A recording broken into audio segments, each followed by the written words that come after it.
Before there was Charlie Chaplin, the world's greatest silent film star, there was a quiet, resilient woman who gave him life, love, and Artet died in silence. This is the story of Hannah Chaplin. Hannah Harriet Pedlingham Hill was born in 1865 in Wolverhampton, England.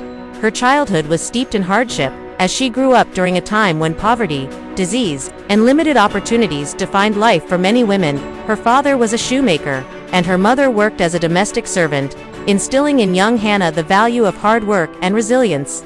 These early years were shaped by the industrial revolutions, smoke and soot, difficult for any child, but especially for a girl from a poor background. Despite the odds, Hannah developed a passion for singing and storytelling. Nurtured in local church choirs and community halls, which would later shape her journey to the stage. Taking the stage name Lily Harley, Hannah pursued a career in London's bustling music halls. She captivated audiences with her delicate soprano voice, gracing the stage with beauty, wit, and charm. For a moment, it seemed as if she would rise above the harshness of her roots. But fame in the music halls was fleeting and unpredictable. Performances were grueling, competition was fierce, and women were often objectified more than celebrated. Hannah persisted, not for glamour, but to survive and provide for her sons. Hannah's success brought admirers, but little stability. She fell in love with Charles Chaplin Sr., a fellow entertainer. But their relationship was stormy, and eventually, he abandoned her, left to raise young Charlie and his brother Sidney alone. Hannah found herself battling not just financial hardship, but emotional isolation. She took on sewing jobs, scrubbed floors, and still found time to sing to her boys, often rehearsing lullabies and theatrical lines with Charlie at her side. Those moments, though brief, were seeds planted in the young boy's creative heart.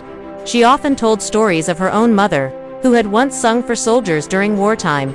These family tales, rich with resilience and spirit, gave Charlie not only memories but a moral compass. Her humble acts of kindness, sharing what little food they had with hungry neighbors, or calming a crying child in a boarding house, left impressions deeper than any theater performance. Years of stress and misfortune took a toll on her health. Hannah began suffering from severe mental disturbances. She would talk to herself, hear voices, and struggle with disordered thinking. Doctors now believe she may have suffered from syphilitic psychosis, or untreated bipolar disorder, both common and misunderstood at the time. Her declining mental health created an unstable environment for young Charlie and his brother Sidney. They were often forced into workhouses or left to fend for themselves, enduring hunger and loneliness. One night, Hannah even lost her voice mid-performance and was booed off stage. That failure led to one of the darkest spirals in her mental health. This emotional chaos became a wellspring of inspiration for Charlie's later films, where themes of poverty, abandonment, and the fragility of human dignity would resonate deeply with global audiences. Hannah's illness, though tragic, unknowingly helped shape a master storyteller. Hannah was eventually committed to Cane Hill Asylum. Her young son Charlie visited her there. The iron gates, long corridors, and silence of the place left a deep impression on the boy. He remembered the sterile smell, the whispered prayers of the forgotten, and the way his mother clutched his hand with a smile that seemed to beg him not to forget her. It was here among pale walls and broken spirits that Charlie Chaplin found both heartbreak and inspiration.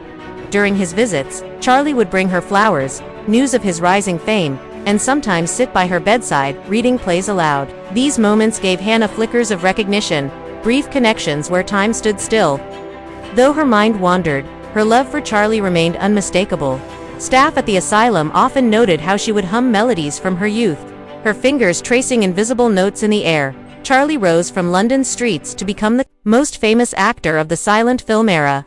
As millions laughed at the tramp, few knew the silent pain that shaped the man. He never abandoned his mother. He paid for her care, tried to bring her joy, and even brought her to California for a brief time until her condition worsened again. The sorrow and resilience he witnessed in Hannah would later emerge in his films, particularly in The Kid 1921, where the deep emotional bond between a mother and a child is heartbreakingly portrayed. In many ways, Hannah's suffering was transformed into art through Charlie's lens. He once said, "My mother had a marvelous voice and a wonderful sense of theater. Everything I am, I owe to her." One of the most touching scenes in his film career was inspired by a real moment from his childhood. After a long day of street performing, a young Charlie returned home to find his mother waiting with a bowl of hot broth. Despite having barely eaten herself, she smiled and said, "This is for my star." That memory never left him. Hannah's later years were marked by brief moments of clarity, surrounded by shadows. Her condition deteriorated slowly, and though she had periods of peace and recognition, she never truly recovered. In California, Charlie would wheel her into gardens, hoping that sunshine and birdsong might ease her mind. Neighbors would see him gently adjusting her shawl or reading aloud from Shakespeare, his voice cracking with emotion. When she passed away in 1928, in Cane Hill Asylum, the world hardly noticed, but to Charlie, it was the loss of his first muse, his greatest love, and the woman whose resilience had fueled his dream. At her funeral, attended by few, Charlie stood in silence, remembering not just a mother, but a warrior who had given him everything. He would later say that every tear his characters shed, every moment of kindness or despair they portrayed, carried a piece of Hannah within. Charlie Chaplin's art, his empathy, his humor, his portrayal of the outcast was born of his childhood pain. That pain had a name: Hannah. Her love, her struggle, her tragic end-all became part of his greatness. Without Hannah's story, there would be no Charlie Chaplin.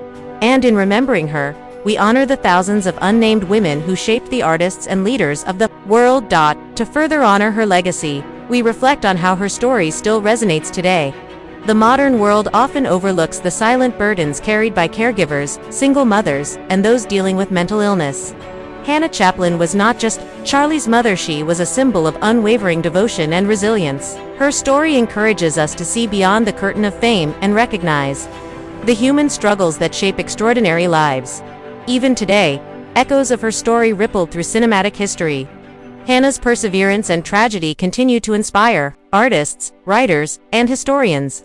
She reminds us of the power behind maternal love, the resilience of the human spirit, and the cost of being forgotten. Her story is more than just a footnote in Charlie Chaplin's biography. It is a testimony to countless women who lived in the shadows yet helped illuminate the world. In recent years, interest in Hannah's life has grown among scholars and fans alike. Documentaries and biographies increasingly recognize her as a formative figure behind one of the most iconic artists of the 20th century. Museums, Chaplin retrospectives, and film schools now include mentions of her life, finally giving her a voice long after she lost her own. For every child who rises above hardship, there is often a silent hero behind them. In Charlie Chaplin's case, that hero was Hannah. Her story, once nearly forgotten, is now finding its rightful place in history. Through remembrance, we offer dignity. Through storytelling, we offer legacy, as the Global Orphan House continues to uncover and share these forgotten lives. Let Hannah's journey remind us that love, dignity, and sacrifice are the invisible threads that tie generations together. Her courage lives on not only in the laughter of her son's timeless films, but in the hearts of every viewer who learns her name. May her soul rest in peace.